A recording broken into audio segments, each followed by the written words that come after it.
sweet one bliss. Someone flicks me a back body. Oh, it's another one. It's another one, yeah. It's a full strong, yeah. Oh, it's another one. It's another one, yeah.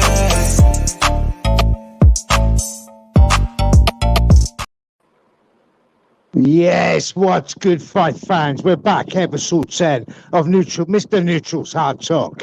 And I'm joined tonight by my co-host, my special guest, my compadre.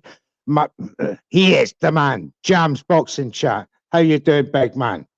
I'm real good, thank you, Neutral. Thanks for having me on your show as per, my brother. Appreciate the call. That's right. Let's give a big up for Jams in the room with Hard Talk and Neutral, Mr. Neutral. I keep doing that, Jams. I've changed my name, ladies and gentlemen. It's Mr. Neutral, but sometimes habits are hard to get rid of. But having said that, I've got to give a big up to our show sponsors tonight, which is D-Rock Clothing. There they are. Check out the website. Check out the range. And if there's anything that you fancy there, as worn by the likes of Johnny Nelson, Joseph Parker, and guess who? There he is. It's Jams Boxing Chat once again with the apparel. And put iBoxingHub 24 in the promo code and get yourself 40% off, and there's an extra bonus. With that being said, it's Hard Talk, episode 10. We're going to be joined by Matt MVO from Brunch Boxing. In a little bit, let's give a big round of applause for Matt when he comes on. And, well, the last 2 weeks, Jams, we've seen it all. The Ryan Garcia, that episode, the saga, it just carries on. And he's just getting himself into more and more trouble as he goes along. And he is over. So if we go back to the February the 9th, 2024, ladies and gentlemen, that's when the fight was announced with Ryan Garcia and Devin Haney. Up until the fight, we'd had no problems. We had, well, when I say that, I think it was about a week out, 2 weeks out. He started saying some very strange things, saying about Illuminati, obviously very bad things happening to children, etc., etc., etc. And, you know, the whole world was thinking, well, that's a bit strange things to be saying. Okay, we'll forget that. And then obviously he blew the weight. Jams 3 pound over. Some say he done it on purpose. He swears he didn't. And then to top it off, the drug test that went wrong for him.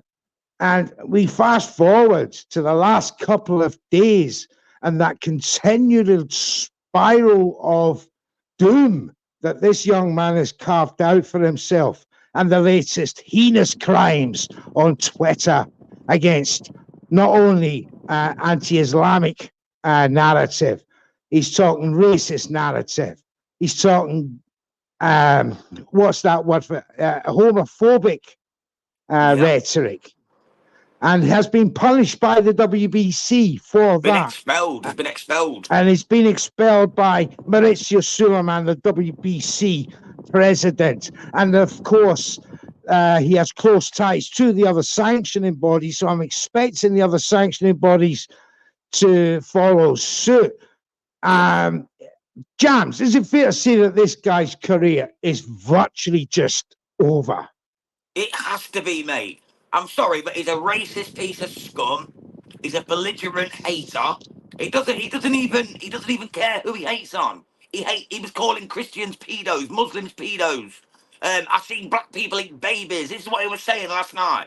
The man is let's keep the descriptions down to a minimum. I know what you mean. Yes, you know, the people can go and look at Twitter for themselves. These are facts, though. This is what actually heard out of course, mouth, you know of course. But as I said, these disgraceful, heinous crimes, as a narrative to come out to justify how you're feeling at the moment. I don't think I've ever seen a boxing story like this.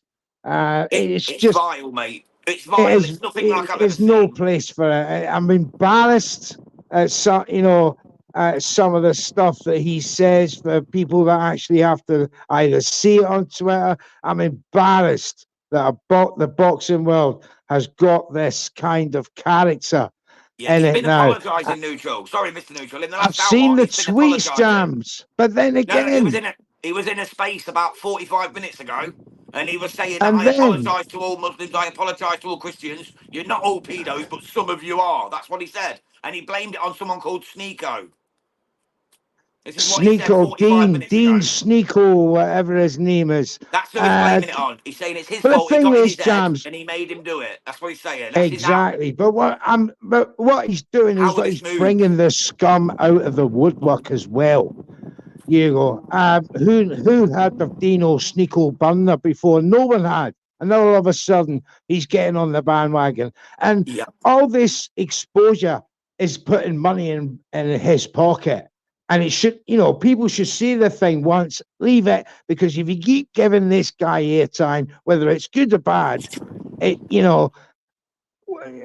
making a mockery of the sport. And making him money off being a I think he disgusting needs to clown. be, he's Maurizio Suleiman has punished him, but at the end of the day, Ryan Garcia doesn't fight for any WBC belts. Does that really bother him? I don't know. But the thing is, he has to get sanctioned by somebody when he returns. This guy's he's just come out today and saying I need rehab or whatever it was. Yeah. It's an absolute. Yeah, it's an absolutely ridiculous situation that we find ourselves in the media talking about Ryan Garcia. If you're talking about the boxer, what his rights were when he was before he was suspended, that's one thing. But on a moral ground, as a human being, nobody can side with this man. The man's just lost it. I mean, I don't know whether he's lost the plot. Nothing's proven. But you don't act like that. You don't say the heinous things you say on Twitter and to people's faces online. I just despair. I hope we get to forget about Ryan Garcia in the near future, and we can move on. Forgetting about, mate. That's one thing I'll second. He needs forgetting about. He needs to just be forgotten. I'm going to keep this segment, and let's just forget the whole guy. Let's just forget him until he gets help that he needs. And even then, I don't think there's any way back for him. I don't think there's ever going to be a way back for Ryan Garcia. Yeah, he should get his own interventions and just get dealt with. If he comes back. But the thing is, though, he's burnt many bridges. He's crossed lines that people will never forgive him for. He'll always be remembered as a racist, as a cheat, and God knows what else you want to call this lunatic. Absolute lunatic of a boy at his age. And it's a shame. His parents should have been more proactive with him 100%. During his successful run. And there's his apology. I don't know who it's written by. There's no verification on that. It could have been his team, his manager, who, I don't know. But it's a bit soft. It's a bit too late for all that. You can't say, in the same breath one thing and then come out because somebody has tapped you on the shoulder and said, no, you've crossed that line. But, Neutral, it's like what I was saying. I literally listened to a snippet of his space 45 minutes ago, and all he was doing was blaming everyone else for why he said these things. Oh, I know I shouldn't have said it, and I'm sorry, but it was this guy's fault. So he's still not taking accountability. He's still blaming it on next man. The guy's a fucking coward. He's a weasel. He's a drug cheat. He failed weight, so he can't even do boxing properly when he's not cheating. The guy's a waste man. Let's just get rid of him and not talk about him ever again. The sport will be a better place without Ryan That's an easier thing said than done because it's a lot of content out there that people I can forget about him pretty quick. To be honest, other than the Devin Haney fight, which is now eradicated, name another thing he's done that was that great. You know what I mean? He's a bit of a YouTuber for me, mate. Fuck the guy. He's a clown. To be honest, that's probably where you'll end up. He's got nowhere else fighting to go, the likes of Draco Sneaker. But anyway, moving on. I want to come now to the Four Kings as titled of episode tonight. And of course, we all know who they are. It's Tank Davis, Shakur Stevenson, Teofimo Lopez, and I'm going to replace Ryan Garcia with Pitbull Cruz, Isaac Pitbull Cruz. For me, he's one of the Four Kings of the lightweights and super lightweight divisions. You know, we got Shakur. He's fighting tomorrow night. Artem Huratanian. There he is. I'll be doing the main event watch along on that card. And hopefully I'll be joining Jams on his station to do his. But I'll be doing main event. There it is. And also on that undercard. It's a great undercard. We'll come to that in a wee while. Now, Shakur Stevenson, after this fight tomorrow night, Jams, he could well be setting himself up with a beautiful, juicy unification fight in preparation. What I would have thought would be for Tank Davis. Your thoughts? Yeah, mate. I'd love to see that. I don't know though. Shaq's always a little bit boring. I love him personally. I think Shakur Stevenson is a fantastic master boxer, but I can understand why the crowd don't get behind him. He's just not generating enough electricity. There's not them big knockouts. There's not them big exciting moments. It's just kind of, you know he's going to win. A bit like Floyd Mayweather at the end of his career. You know he's going to win, so why bother watching? He's kind of like that at the minute. And that worries me. So do people really want to see that fight? Most people think Tank's just going to come and knock him out anyway. I don't believe that, but that's what people think.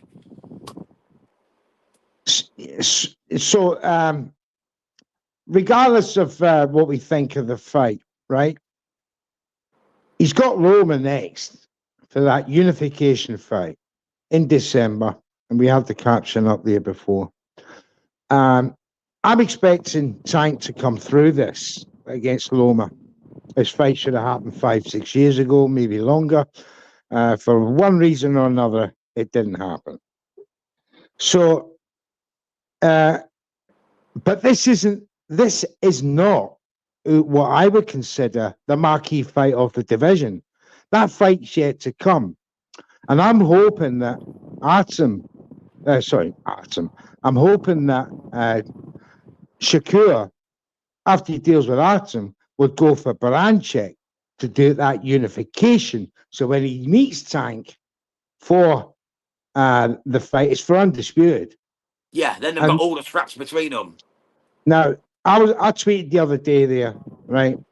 And I said, Tank and Shakur next year, 2025, would outsell the 1.2 million PPVs for Garcia versus Tank. What do you say to that? And why? I don't know. Ask me the question, why? I'd like to say yes, but again, I go back to people finding Shaq boring. Like, maybe you'd get half of that because of Tank, but I just don't think there's enough support for the New Jersey Newark man. I really don't. I just don't think there's enough boxing fans who want to watch him. And for that reason, I just don't think it'll make anywhere near that. I think probably he'll be lucky to make 600,000, in my opinion. 600,000. Yeah, genuinely. Here's what I think.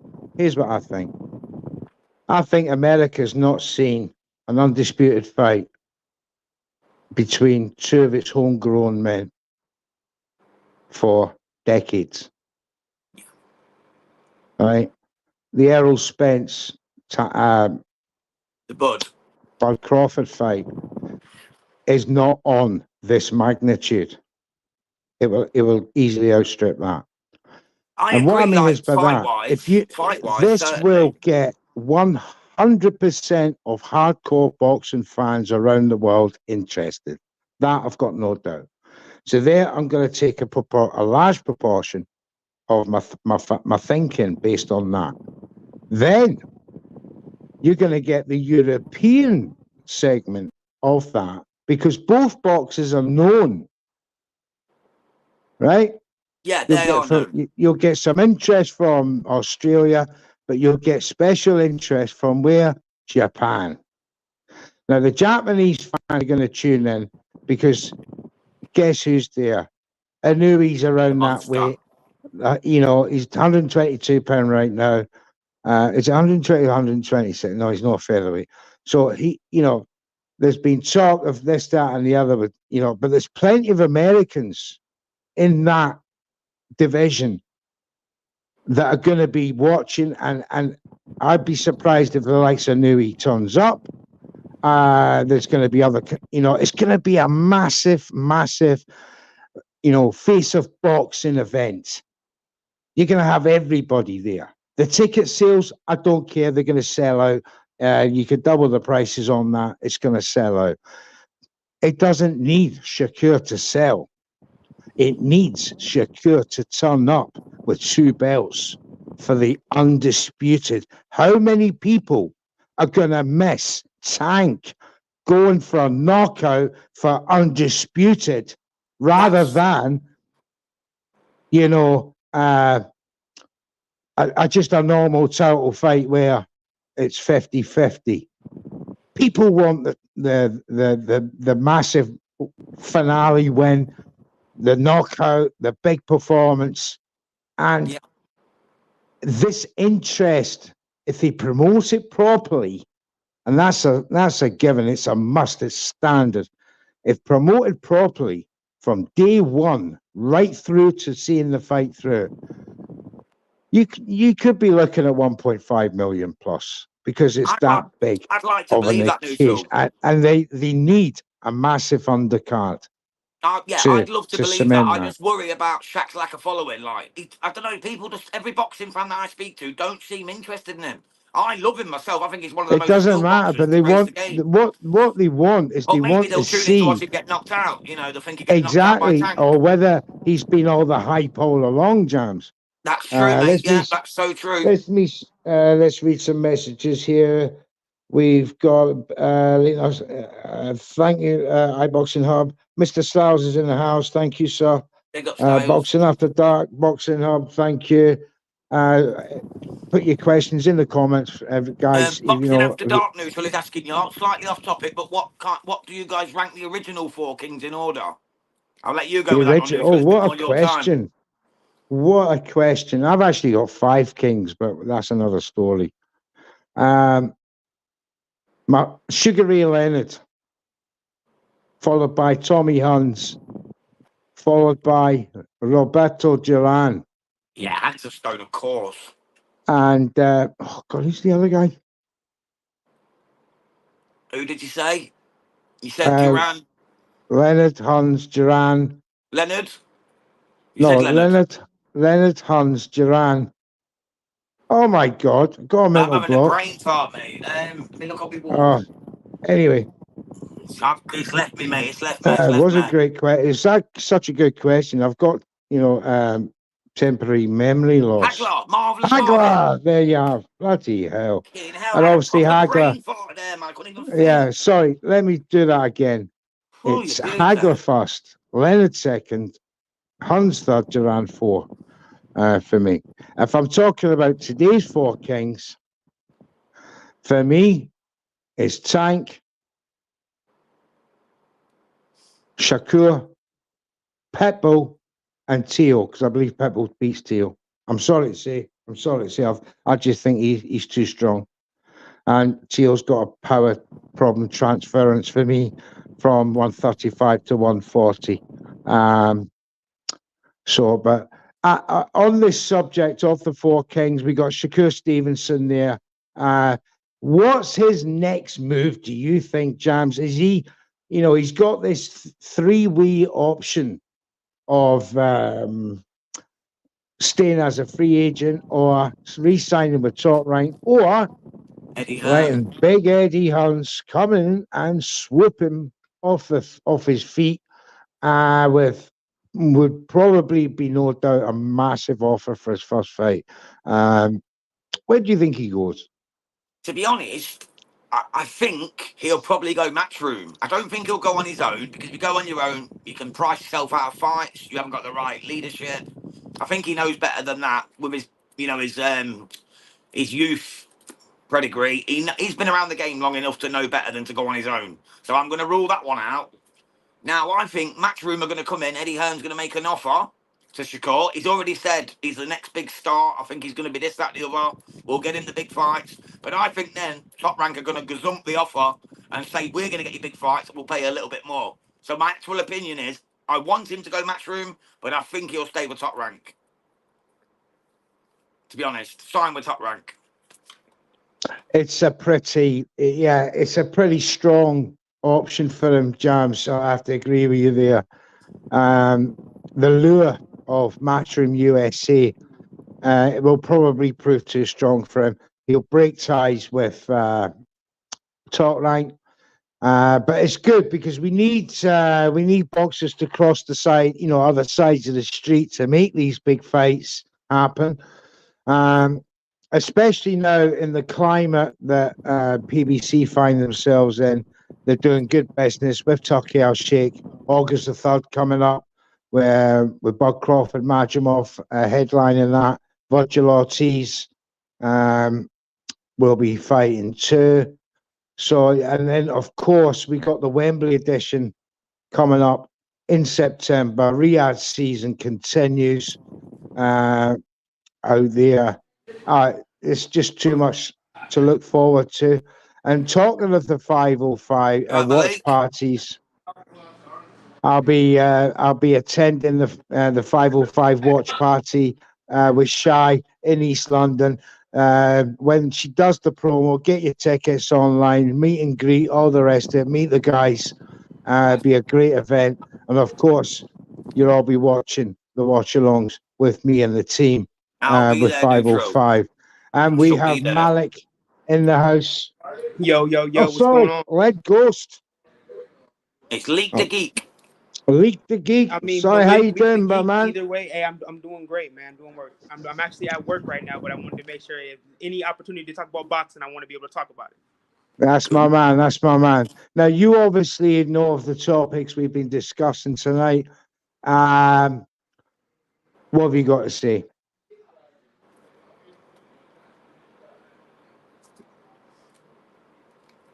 Can you hear me? Yeah. What was that? I'm sorry. Have you heard the topics we've been discussing tonight? No. I thought you were getting ready to list them. No. Sorry. Right. Well, Yeah. first of all, we opened the show with obviously the news of what's dominating Twitter right now, i.e. Ryan Garcia, and his fall from normality.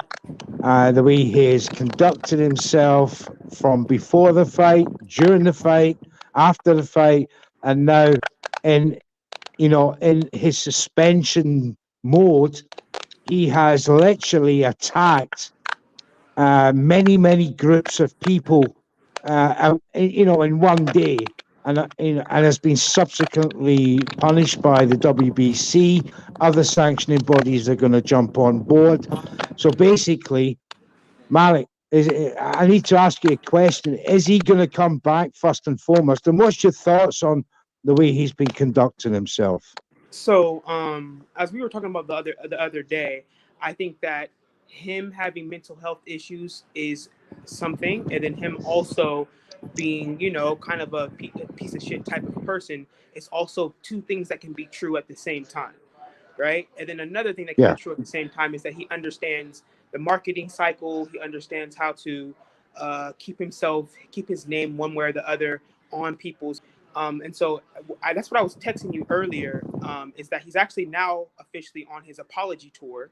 He's recently gone, as of today. He's gone live, completely renouncing everything he's saying, completely taking responsibility for everything that he's done, and including a lot of those sanctioning, being expelled, and all that kind of stuff. He's making light of it, but he says, you know what? I understand where that's coming from because this stuff is not good, and X, Y, and Z. And I tell you what, I think that there might be a difference between how that's taken internationally versus domestically here in the States, but racism and redemption arcs are something that like Americans are going to eat up, and so believe me, as much as Jam was so passionate about like him being a complete piece of shit the other day, and I appreciate that energy, but that's not going to be the general population in the United States attitude, period. Right? People are going to be ready to forgive him, ready for the redemption arc, ready to make some money with this situation too, right? And so my if I'm going to play Miss Cleo and I'm going to be looking into the future, I see Ryan continuing antics, but probably not going that far again, but staying on this apology tour for as long as it lasts, and eventually positioning himself to be able to, because the other sanctioning bodies haven't hopped on to this expelling him thing quite yet. But I see him be at the end of his actual punishment, being able to have some of the most lucrative fights coming back into boxing, because one thing that I know, so the last thing I'm going to say is that one thing I know as a black man is that being racist doesn't disqualify you from making a lot of money in the United States, right? Shout out to Donald Trump. Shout out to everybody that's been doing it since forever. You know what I mean? So believe me, as much as it was a horrible thing to do, it's not going to be swept under the rug, because people have to have time to be fake and real outraged. But it's going to be money will reign it on top, and he's going to make a lot of money this time next year. Unfortunately, mate. Yeah, I agree with you. Unfortunately, That's I completely agree crazy, with you. man. That's crazy. I mean, I don't know Oh, how true, though. offensive the N word is in America for people to forgive him. James, I ask you a question. If anybody who's for the want of a better word, he's a white lad, right? I am very white, mate. Yes. Now, in this country, not about you, I'm talking about Ryan Garcia. He's a white lad. Well, he's right? Mexican, isn't he? He's Mexican, shall we say? So No, he's he American. believes He's he's a American minority, but white, he's not. whatever you want to call. But He the thinks he's thing got the is, right to his talk the way he skin does, tone, and he's not. his skin tone. Can you imagine? And this is the difference in this country, by the way, Lita, than the USA, right? If a white boxer was to say that word and them words on Twitter to the likes of, say, Anthony Joshua, right? You'd never see him again. You'd never see He'd it. be expelled. He'd be expelled off the face of the earth. The British don't do that, and He would be expelled. they'd He'd be gone. never ever forgive anybody who He'd be gone. disrespected a culture with such heinous names and things like that. Now, I don't know what goes on in America, and if people turn around and forgive this guy and he makes money, then that's on you guys. Yeah, I'll never no, watch yeah, him again. I'm not saying that it's the quote unquote right or moral thing, but I know the United States pretty well. I have my first degree in political science, and I know how the United States rocks. And racism is a thing that we've had to. That the way that we deal with it is going to be very different than, say, how you guys are going to deal with it on the other side of the pond. And so, Yeah. you know, yeah, and I'm also from California, so there's a lot of nuance, and I'm not going to sit here and make this whole podcast about the N word, but there's a lot of nuance with the use of the N word in American popular society, considering how much is in all of our music and all that kind of stuff. That creates a lot of inroads for Ryan to be easy, especially with him being Mexican. It's going to be very easy. It's going to be very easy for him to be able to come back into the ability to make a lot of money, especially since he's apologizing, so yeah, so I'm about 98% sure that it's not going to, and we live in a social media age that, like, is constantly looking for the new news cycle. And so believe me, like, this made news, it'd be the cycle for the next 9 or 10 days, and then people want to know what the next thing is to talk about, and Ryan will provide that. That's Crazy, problem, man. It's absolutely crazy. And for assist, can you give me an aspect of is that word desensitized in American society today? Yeah, yes, exactly.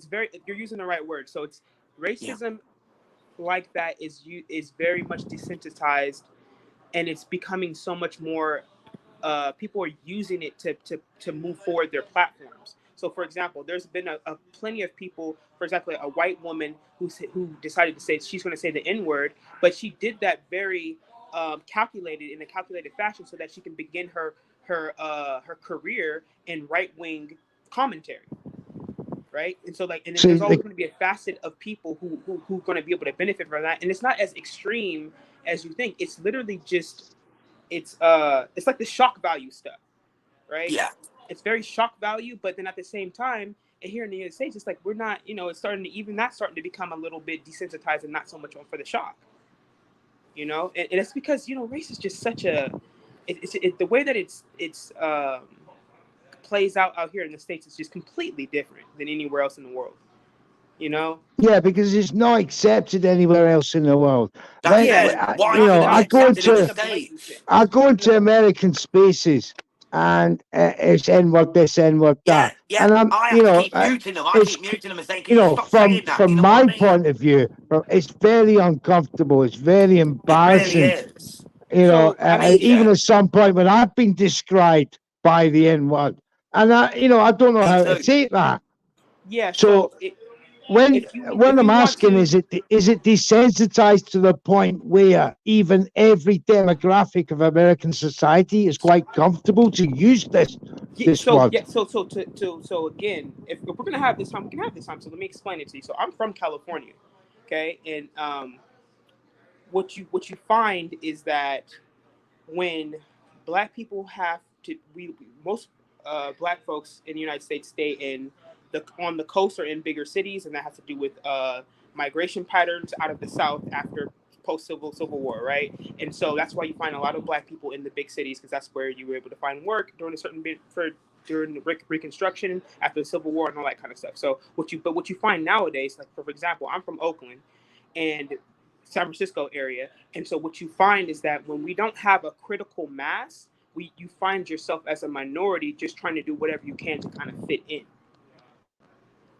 And so when you're trying to fit in, you end up internalizing a lot of that racism. And so I say all that to say that I grew up with Mexicans, Vietnamese people, Filipino people, Samoan people, all saying the N-word. We all said it. We all accepted it. It was all a thing, because it's a very interesting way, because there's a difference between saying the N-word and you're trying to be offensive, and then there's this reclamation thing that black people have done, where they're like saying it like, oh no, but we can say it, and so it's cool. But then we can say it becomes not only us, but everybody we're cool with.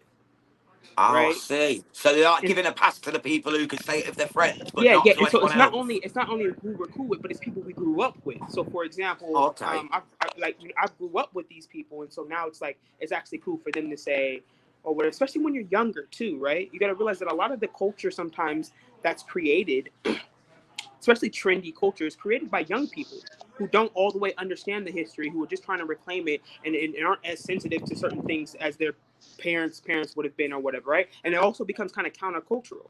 So like I know, and I'm not innocent from this, because I grew up there, so I know. But now that we're grown, no, in how I have my standards, nobody's gonna say it to me. But I know friends that are not black that say the N-word, who I know don't say it in a way that they're trying to be offensive at all. It's just literally what they grew up with. It's not derogatory. They're just saying it like we're cool, like how are you, brother, sort of thing. Like what we'd say, brother. It's not direct. They say the N-word. So that's one piece of it, right? There's a culture of who you grew up around, right? Yeah. If you have like the in crowd thing, right? And then the other piece of it is, and it's a little, maybe this is also a little bit more global, is that you got to realize that we're dealing with race that doesn't actually exist. So then you have a lot of other cultures. So say for example, Puerto Ricans, right, who are a little bit black. They have African in their ancestry. So if you grew up with Puerto Ricans and you have now a Puerto Rican person who might look like Ryan Garcia, right? But it still doesn't give them the right to use the N-word, though, does it, in a derogatory way? No, so that's the whole thing. Nobody has the right to be saying it in a derogatory way at all, period. Yeah, but what I'm saying is that there's a little bit of ambiguousness in the idea that you have people like Puerto Ricans, you have Samoans, you have all of Latin America that has Afro Caribbean descent, right? Like all those people who have when they come over to the United States, if you're not white, you're basically black. And so then that means that, like, now, how do you navigate that? And ain't nobody going around trying to be the police of all these different things. Because also another thing is, think about it like this. If I had to go into every space, especially in California, especially on the streets, and police every person I was around that said the N-word, especially when we both know that they're not saying it in a derogatory fashion, I'd be in a fight all the time. Yeah, it'd be a whole lifelong issue, wouldn't it? You'd literally spend your whole days. That's why I started the conversation saying that, well, it's where black people don't have the critical mass, right? So it's not where you see most black people. But even when you see most black people, you are going to defer to not use it as much, at least around elders, because the elders would still be tripping. And now that I'm an adult and I find myself in more professional settings, I'm not running the streets anymore, right? Then now I can police everything, because now it's kind of like easy. You know, you can police your workspace, you can police these different things. And so I don't say it at all anyways, but it's not as black or white the way that you guys might have it where you guys are from, right? Yeah, In a way, it's huge it's over just here. not, because I'm It's telling life you, or death over now, here. You say that, you're done over here. One of them, you know. It's the last thing, okay? Now catch this last piece that I'm trying to get you guys. Notice that not only is it in the biggest cities, but then you're also going to be at the liberal places, right? So think about it like that too. That remember that idea of liberalism and everybody's kind of included and we're all in one melting pot and stuff like that. Then you start, that's when you start mixing things. Everybody comes together, and then all of a sudden you don't have any guardrails around what's acceptable and what's not. Right. So that's also like, and now we're talking politics, but that's part of my issue with liberalism and this idea of inclusivity and everybody being equal. I don't think that's true. Like if you have a culture, you have a thing that you're coming from, it's okay to just acknowledge that. It doesn't mean anybody's better than anybody else, but you have to understand certain things. And so the way that it's very black or white and like that's just unacceptable from where you're from, it's just not the case amongst very well-meaning people in where you're gonna find cultures made, which is in big cities on the coast in our country, right? New York down to Atlanta, down to Florida, and on the West Coast, all of California. That's where culture in the United States is basically made, and that's where our media centers are, right? And so that's what you're gonna find. It's the so like think about it. Kendrick Lamar just had a concert in LA in which one of the key parts of the song he's saying, or one of the songs he's saying, is that we don't want to hear you say nigga no more. But he said that in a crowd of a whole bunch of people who are not black, who are repeating it right back out. Oh my God! So he's just provoking the problem. Well, so or relaying the problem. Is the songs and is the rhetoric and narrative in the songs given a pass to those are the other racial demographics that follow them? No, for sure, but you got to realize that it's not just the other, because you got to like how do I was going to follow up with that. Another question, just quickly to accompany that. In white America, Mexican America, and any other cultural America apart from Black America, is that word used between them in the same context as towards a black man? No, not at all, right? Not at all. So the way that this is the fine line, isn't it, Malik? It's a fine line. It is, but it's also nonsense. That's why the line is so fine that I don't even. There's just other words that I don't use anymore. I mean, there's other words I can use to convey that, hey, like we keeping it cool amongst each other, like versus using that word all the time. I just don't use it anymore because now I don't want. It's easier for me to say just don't use it at all versus saying I can only use it when it's in conversations. But the way that other white people use the word is completely different and always will be completely different than how black it's used in an offensive manner. Like I said, black people to other black people, it's not. I mean, people will have different opinions, but the objective thing is that it's just not used the same way. It's more, like I said, it's been in the 90s. It was reclaimed as something that we just said that to each other. That kind of means like it's almost like kind of endearment. It's just more like a. Have you ever heard like in Spanish the Chicanos they say we at the end of something. They say ¿Cómo está we? Like at the end of something, it's just like a euphemism to kind of just say, and it's like it's a very Black conversation, but I do still think that it's weighted in a certain type of internalized racism that it doesn't make it good one way or the other. But I do think there's a huge difference between when Black people use the N-word amongst each other, which we know what it means, and we understand that we are talking to each other, versus when other people use it for us or when other people use it amongst each other. But believe this, that there are Filipinos right now walking around the streets that are very cool people that are calling each other the N-word because it's just a part of the culture. Yeah. It's a part of their culture. They're not trying to. Just on that note there, Malik, we have our special guest, Matt MVO, Brunch Boxing. How are you, sir? Hey, how you doing, Steve? I appreciate you for having me on, man. It's a pleasure as always, the great Matt. Check out Matt's brunch boxing spaces, especially the brunch boxing on a Sunday morning. It's an absolutely fantastic show.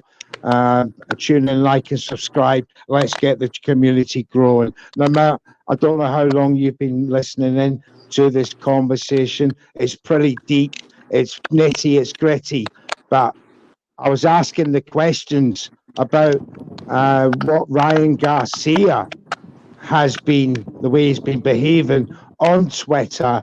Now, as offensive as it is, I'm gauging the offense levels in America by asking you guys, in what context is it acceptable for anybody to use that word outside the African American experience? It's not acceptable. To be honest with you, I do know a lot of people, especially the younger generation, likes to use it, but it's never been acceptable. Even me, okay. I use the word amongst my friends, but if I'm around an older black person, you would never hear me use that word because they have a different experience with that word than what I have. So for me, I think it's tasteless and disgusting, quite frankly, that somebody like Ryan Garcia would just use that word so freely, and then I see people try to make excuses. Oh, well, he was drunk or he had mental issues. I didn't know mental health issues make you racist towards black people. It's not as if he was No. saying racial slurs towards white people, Latinos, or Asians, or any other type of race.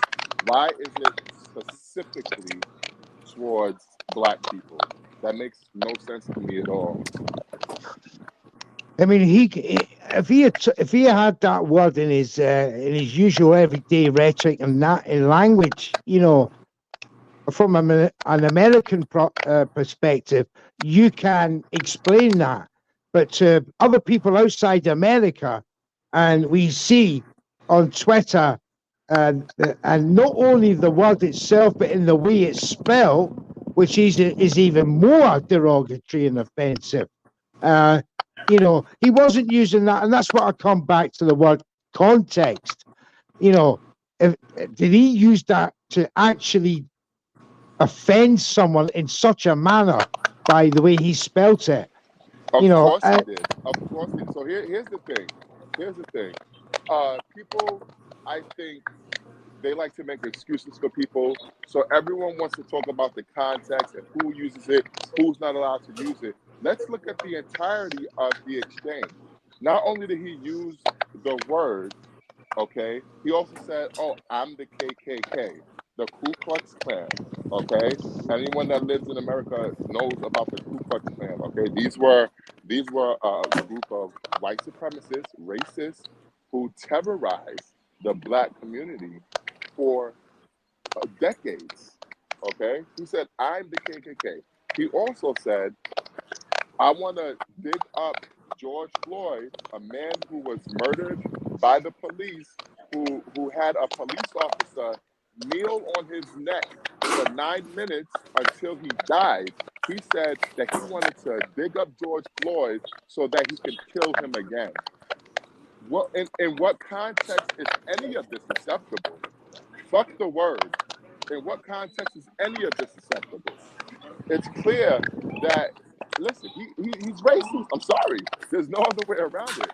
He's a racist. absolutely. I used to be a Ryan Garcia fan, and you know I used to be a Ryan Garcia fan. Yeah, I can't root for this guy anymore. He's a fucking I've racist. spoken on his. I think- I've spoken on his boxing defense before. As a human being, I want nothing to do with this man. He's absolutely filth. But at the end of the day, Trash. what is just beyond the realms of for me? How could you come out with this without thinking there's going to be repercussions? And I Well, I talk think about his marketing. that's the issue right there. Yeah, let me talk So- about his marketing value and what the repercussions could be. He's been expelled by the WBC. He's currently serving a year suspension. He's going to get Probably other sanctioning bodies are going to come down on hard of him because of his anti-Islamic narrative, and also against religious groups and social groups. Now, who who collectively is going to punish this guy? Because the more people are giving this guy airtime, right, and this is going to be my last ever show where I mention this guy. I've not mentioned this guy on Twitter for days because I just want this. I don't want to get involved with it anymore. But after this show, I want to know, right, how he makes money out of something so heinous, Matt. So I think that. Go ahead. Listen, I don't know if you remember this, but I told you before, when the Devin Haney fight was signed, Ryan Garcia had 337,000 followers on Twitter. When he started doing all these outbursts and or saying all these outlandish things, he jumped up to over 1 million followers, and that was only in a couple months. So to me, what I think is that Ryan Garcia he's appealing to the lowest scum of the United States. The Donald Trump fans. And there must be plenty of them, Matt. No. Hold on real quick. So there's a little bit more nuance to that, right? So that's how a lot of hate media grows, is because it is, like you said, appealing to the lowest base form of humans, but that's also within the algorithm and how it works, right? It's an engagement piece. So this is what I want to add a little bit nuance to what Brunch Boxing is talking about. I think that what Ryan Garcia, in his generation of people, right, and up under him, what we're seeing right now is something that Black people have had to deal with, or people who are victims of any type of abuse online, which is this idea of, well, online, a lot of things could be said, but nobody's really holding people accountable the way they would back before the internet, right? Keyboard warriors. Because Ryan, exactly, and so we're seeing this play out on the biggest scale, in which somebody who is being able to kind of leverage this shock culture and say these completely offensive things, but when you think about it, outside of me or you typing some random things about him, how is he actually going to be held accountable? And that's what this whole generation has been to deal with, right? I can't speak to every single person who's had to deal with somebody just saying completely outlandish things to them online, when it's like, oh, but like, you got to get up the next day and just kind of brush it off. And I think that that's what we're seeing with Ryan Garcia on a much bigger scale. But they can't not be that past, because he has, as Matt pointed out, millions and millions of Instagram followers. And how many children has he taught that word to right now after today? That's true. Disgusting. That's what I hate. How many children has he contaminated with that filth? Who think that's right now? Who think this is the way to speak and this is the way to be? And now you're going to have this continuous cycle of hate rhetoric.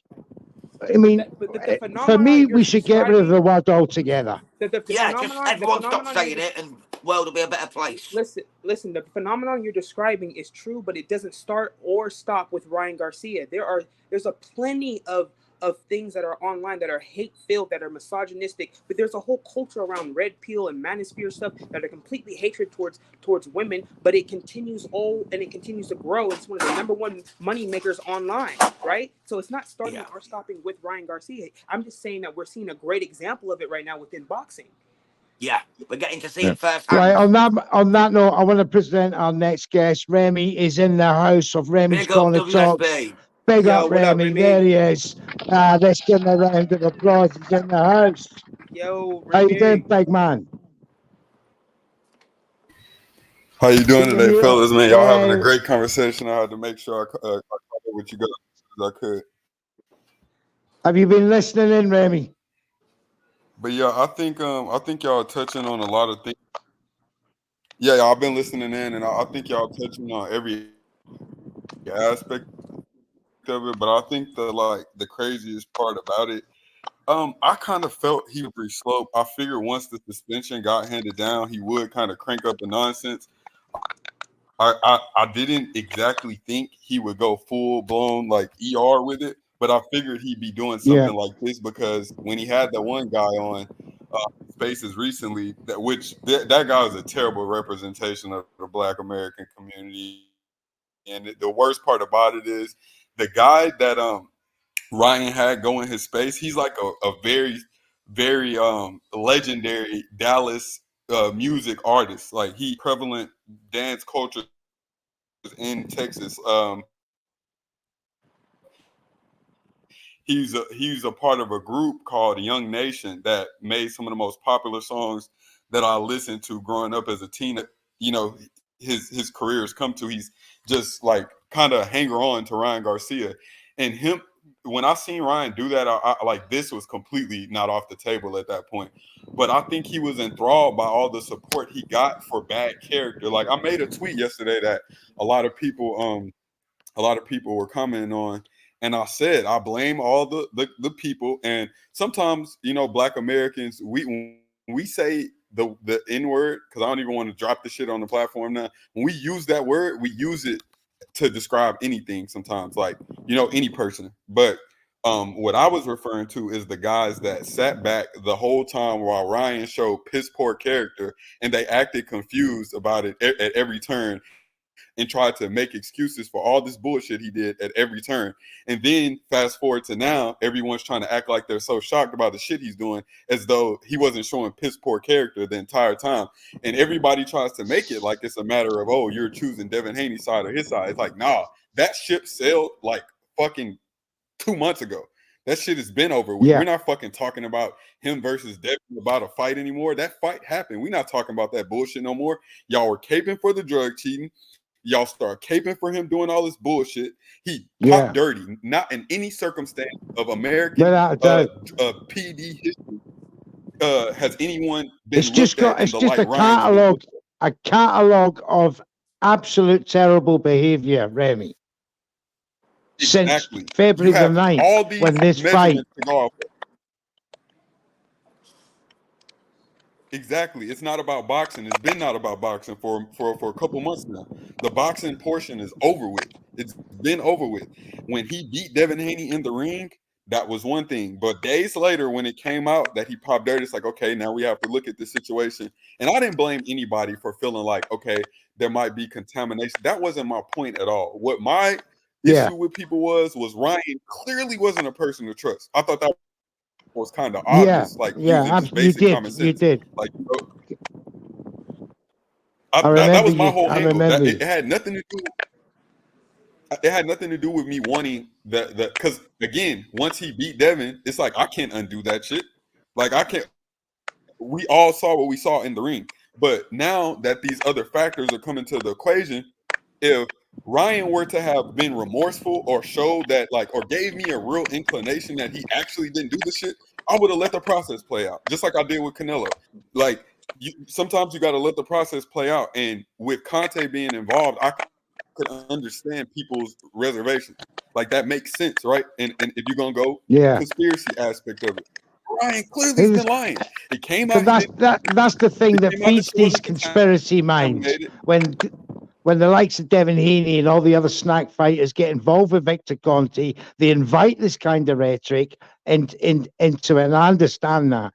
But what is striking, and it's the question that I asked not only Leak the Geek and to Matt, and I'm going to ask you the same question, right?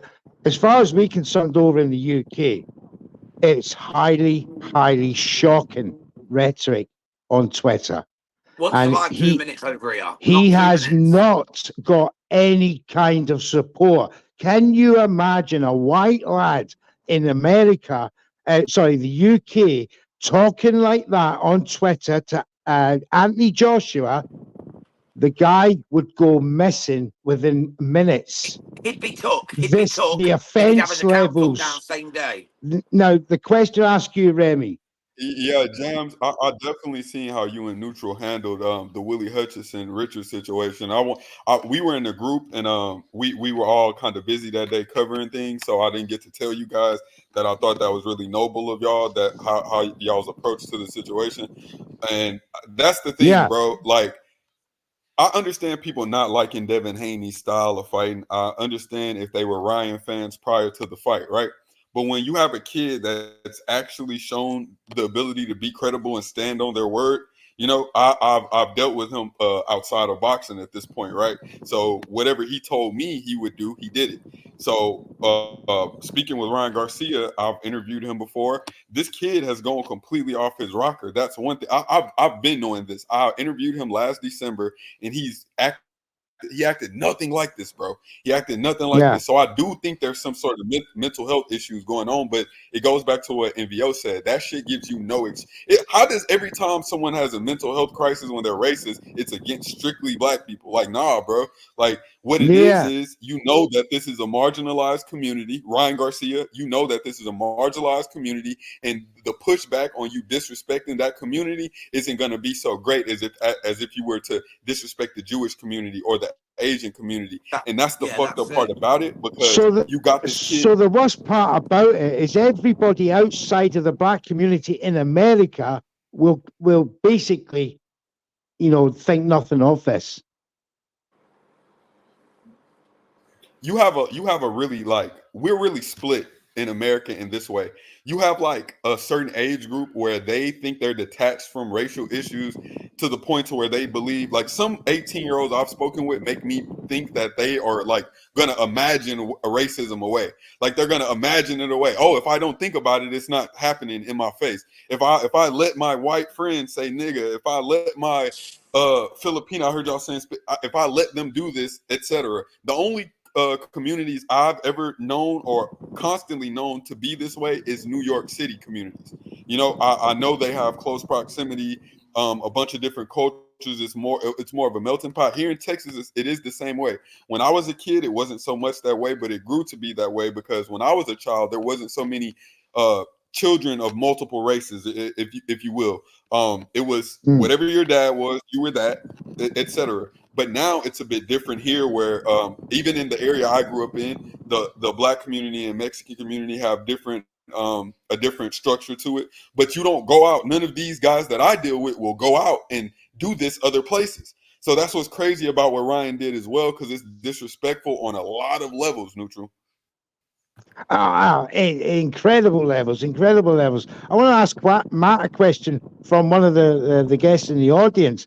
Alexander Sankey says, everyone can see this mental decline. Just most people didn't want to see it because everybody loves a winner. Now, Matt alluded to that, and I have to agree with you. Mental health or mental illness does not make you a racist. You have to be racist to not only say this or to think it, to say it and to write it. You are racist. There's no two ways about it. So what is the forgiveness levels, you know, of him coming back into boxing? Because for me, he's crossed that line of forgiveness. He's crossed that line, and there's no way back for him in a lot of people's hearts and minds. So I want to ask that question to Matt. Give me a second. Remember, you can go and play. You're very low, Matt. It's super low. Your microphone. Can you hear me now? I had to turn it a little bit. Can you hear me better now? That's better. We can hear you a lot better. So here's the thing. Everybody likes a winner, okay? And he'll never get forgiveness from the black community, but I don't think he needs that, because there's enough people that feel the way that he does, that maybe they're not open with it, that he empowered them and they're going to support him. You can already see people rallying around him and his words. Yeah. I saw someone say, oh, he's just speaking the truth. Oh, Ryan Garcia said this. I've been feeling this way. So you're going to see people defend him anyway. So there's going to be no real repercussions. I feel really like he's a very clever boy in the sense that he uses religion, his own religious faith, and his power of his faith. And I do believe that people give him a pass because of his faith. He's a fake-ass Christian. For me, it's a bit fake. Is there anybody who agrees with that? 100% a fake ass Christian, mate. He's not Christian in the slightest. Christian people don't talk like that about other people. They don't say that people are eating babies and talk Or that the nonsense about acts. being raped in the woods. Jams, The guy's a Jams, fucking Mongol. Jams. I want to Let add to Remy something speak, you're James. saying, though, right? Neutral. A lot of this is something y'all probably don't know, but to be quite honest with you, a lot of so-called Christians in America are racist, bro. That's what's craziest about it. Like, if you go look under some of the comments under my posts I made about this situation, it's people calling me a monkey and saying racist shit to me under the post because I'm saying something about what Ryan did, and a If lot I of see them that, bro, I'll snap their necks, mate. Don't worry about that. their Fucking arsehole. Human their trash. sentiments, bro. They feel like what NVO said. They believe like he enthralled them. They know better than to be overt with it. You know, a lot of the racism that we face here in America isn't like this brash. Oh, you're an N-word in our faces. They try to implement certain things behind the scenes. Like say, you know, we have an old saying, right? With like, say you're a Black American guy, right? And you hit a white guy's car or whatever. They're gonna act like they're not gonna do shit, but they're calling the cops. Like they're gonna act like they're okay with it, but in what they really think is that They're shitting you're themselves. criminal. Exactly. Yeah, Or what made it like this though, Remy? What made it become like this? What made people I become think so like the civil disgusting? rights movement. I think maybe like the civil rights movement, it like half white people started to realize they weren't allowed, not white people, but the people who perpetuate these things, right? Yeah, I get Those what you mean, people mate. Yeah. those people realized it was better to, do these things behind the scenes. They start putting Emmett Till, they start putting, different civil rights riots. They start putting all this stuff on TV, and it empathized people to see, like, oh, okay. People start to empathize and kind of realize, like, damn, we're treating these people like animals. So you segue to now, 50 years later, like it's kind of circling back. It's almost like things we're losing a lot of progress we made here in America. I would say probably since Trump's been in office, a lot of people were enthralled in those Hear that. situations, and it kind of we regressed in that way. That's the best way I could put it. We regressed a bit. So I also want to kind of echo. First of all, I I was appreciate. just about to say, Malik, Yeah, can on y'all you hear go, me? mate. Okay. I was going to Yeah, bring can you hear in, you now, Malik. I was Malik. just Can going hear to you say, now, what do mate. you say to that? Yeah, I can hear you, Yeah, Malik. so I kind of want to echo and just appreciate both my brothers, Remy, Boxing Brunch, for kind of echoing what I've kind of already said. But I think this idea that Christians and racism have been going together since slavery, right? Like, part of the reason why we have race is because Christians had to come up with a way of kind of rationalizing why they were treating Black people the way they were treating them, not treating them like Christian brothers. I'm on you. You know what I mean? So that's I'm been a on it. like that's been a thing since the big, like that's literally one of the ways in which we even have this construct of race is through Christian. These are all Christian people that brought people my ancestors over to the ancestors to this land. Also, if you understand the right movement in the United States, but really period, it's always been a very evangelical Christian thing. Right. So if you're looking at if we can easily more point out that the Christians that the Republicans are very much racist because they do things and they're very overt or sometimes covert with their racism. That's why Black people vote on a 90% block for Democrats, which is a separate problem, but nevertheless, within this point that I'm making, you have to realize that it's always a very Christian thing. Even Donald Trump, if we're going to use him as an example, he's always still appealing to the Christian crowd. So this and also the KKK is a Christian organization, right? They use the cross to burn in front of Black people. So this not we have to keep those things kind of together and realize that it's very easy for a Christian to be racist, and there's a long history of that in the United States. It's literally the ways in which racism shows up in the United States is very much through a Christian lens. That's why there's been so many movements for Black people to not be Christian anymore. Right? Where do we get the Muslim movement from? Right? That'd be a shame, though. That'd be a shame to lose Christians just because of some That bad leads me decision. on to my next question to you, Mali. Is there a rivalry between Christian Black Christians and Black Muslims? Well, so we're jumping around, but I don't mean to jump around, but I just want to gauge whether that is a an overall general consensus about Christians, I or don't. I is there wouldn't say. a I wouldn't different say. thinking for Muslims? I That's all. wouldn't say. See, I would. I wouldn't even sit here and pit Black Christians and Black Muslims against each other. What I'm trying to explain to you is I'm that asking if it is a rivalry in a sense, a religious rivalry what Like I'm in the saying. States, is there like a divide between the two? amongst the black communities. What I Yeah, would say, what I can say is I only try to speak to things that I know, is that within the evolution of Black people figuring out their identity, there has been a hmm push outside to not only just be Christian. That's the reason why my name is Malik. That's a very Muslim name. It's Oh, of because course. Yeah, it's because Black people, in trying to find their identity, have been able to see that Christianity has not always been the right thing within, like, for their own self-respect, and they've moved to other aspects of stuff. So I don't think that there's a huge, I've never been able to see a huge like some type of rivalry between Black people who are Muslim and Black people who are Christian, because we kind of both understand that even within Christian spaces, and I'm not bashing Christian spaces, because again, I grew up in the church, and I think that there's a yeah, lot of, so that's why I'm trying to get you guys to see that in the idea of Black people just trying to find a safe place for the to be fucking Black and exist. yeah.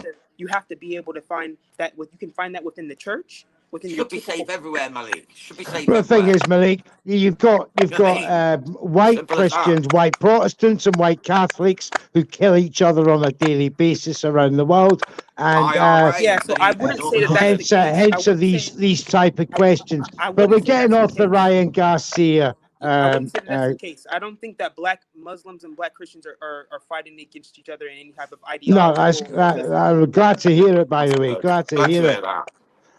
Um, so, um, so just to close off Ryan Garcia once and for all, and as I said before, uh, I'm at the end of my tether with it all, so I'm going to close it off.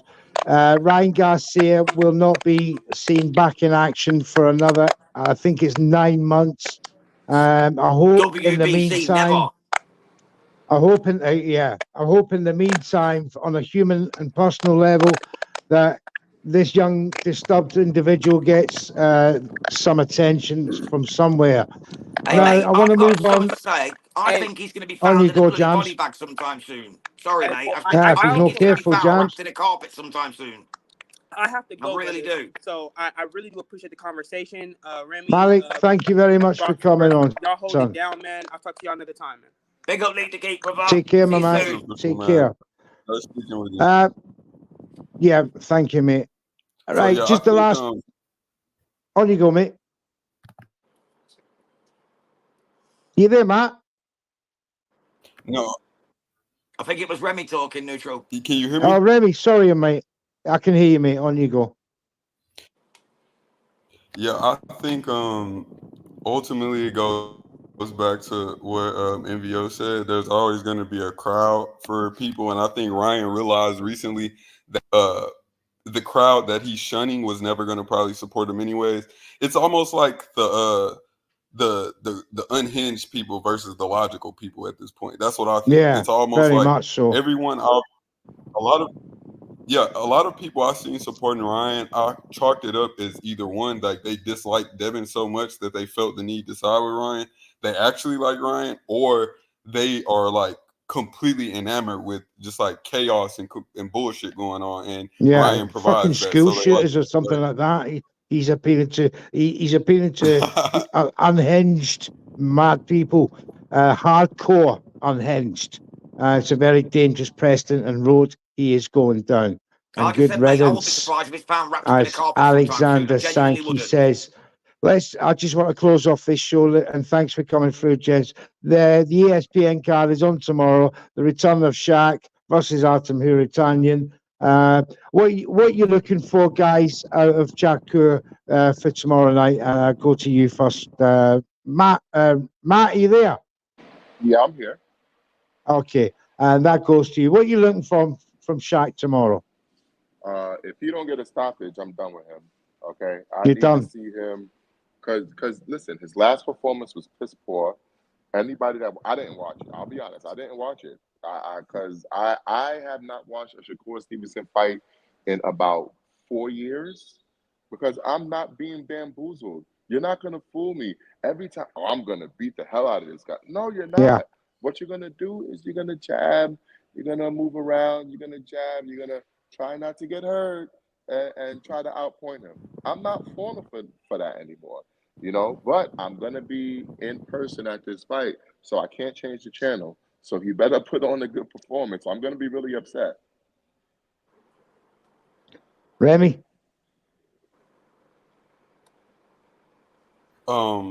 A lot of people don't really like this card, and I get it from a aspect. Top Rank keeps putting out showcase cards per se, but I think if Shakur does put on a great performance, it could shake things up at 35, get more people talking about a fight with him and Tank.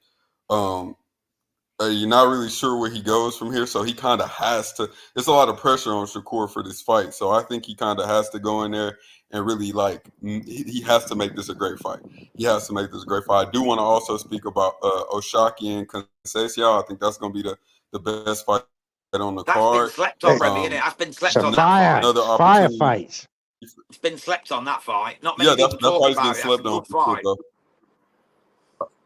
Yeah, I think that's going to be the cracking one on this card. And other than that, I'm glad I get to see Abdullah Mason again. I like his fighting style. He puts on great performances. So it's going to be a good card for me overall. But yeah, Shakur definitely has a lot of pressure on him, and he absolutely has to have a spectacular performance, or it's going to be all bad.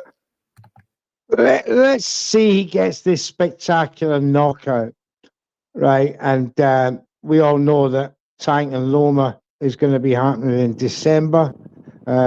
Fingers crossed. Does he have to look for a unification with Baranchek to attract that undisputed fight with Tank next year to make it possibly one of the biggest fights in US history?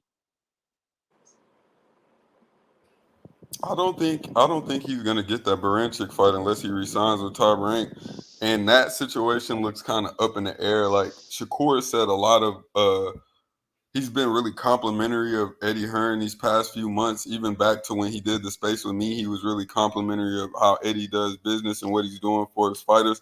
So, like, you know, there's some dark horse chance that Shakur might stay with Top Rank, but it looks like he's going to leave. I didn't think he would leave because the guy he signed to, all of those fighters are with Top Rank, so I didn't see it being a thing at one point. But now, you know, it's looking like, you know, you got Mayweather Promotions throwing their hat in the ring for Shakur. And that might be a great decision for Shakur at this point because he could get all focus from Floyd Mayweather. So, and it would be a great storyline for a Shakur and Tank fight. That's the route I believe is the most feasible for it to become like a bigger fight than it is already, is if he were to go to Mayweather route and it'd be like Tank's old promoter, but you know that whole storyline there would be like really fire, and I think the buildup would be better if that was the case. Yeah. I funny you should say that. You know, you touched on that. Is Floyd Mayweather doing this to, you know, highlight Shakur Stevenson maybe in a higher plane than what he could have done for Tank?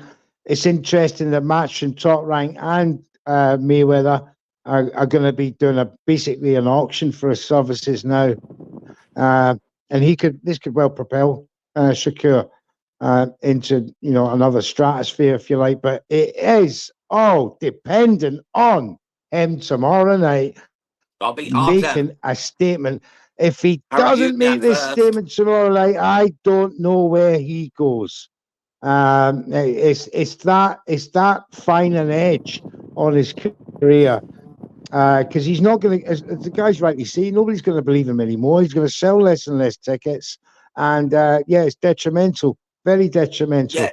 So Neutral. if I was good couple of fights, mate. Sorry, on you go, yeah, on you go, another couple mate. of fights on there. We've got Keyshawn Davis against Miguel Magdueno. It's going to be a good fight. And we've got Abdullah Mason as well turning up.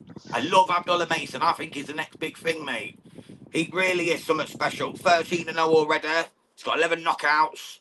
Abdullah Mason, for me, is the next big ticket item out of the States.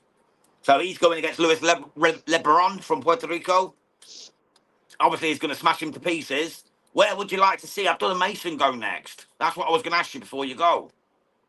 There's for the Do you think gents. he's ready for titles, big titles?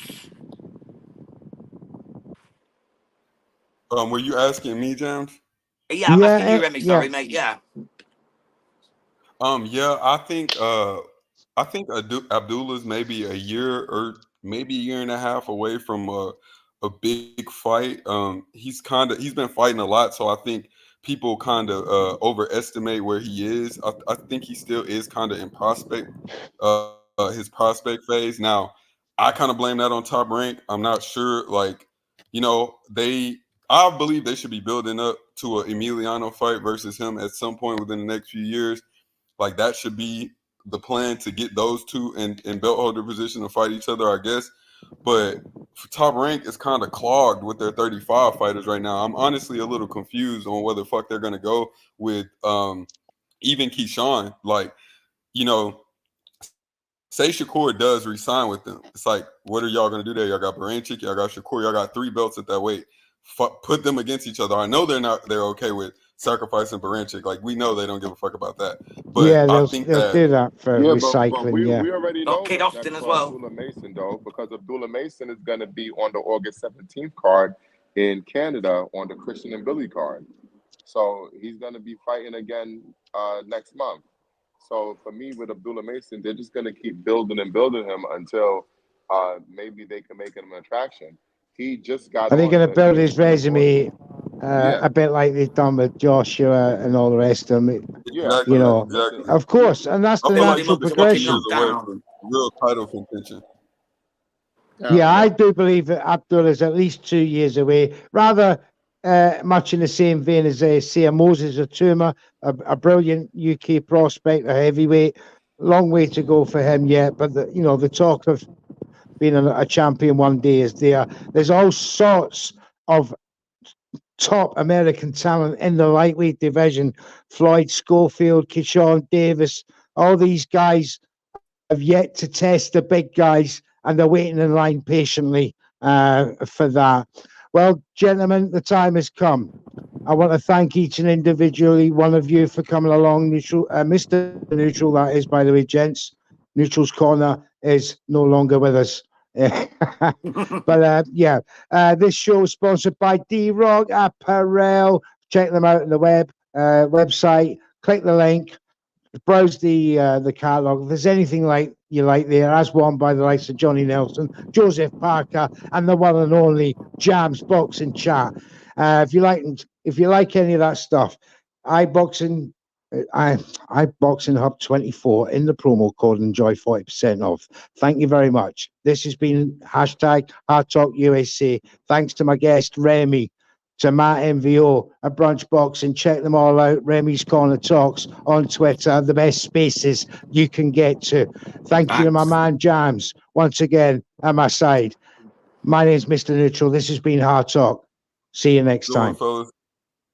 God bless, lads. It's another bang. All the Muslim cars now, whichever hit her. I start my scars with a sweet one, please. Someone flicks me a bag.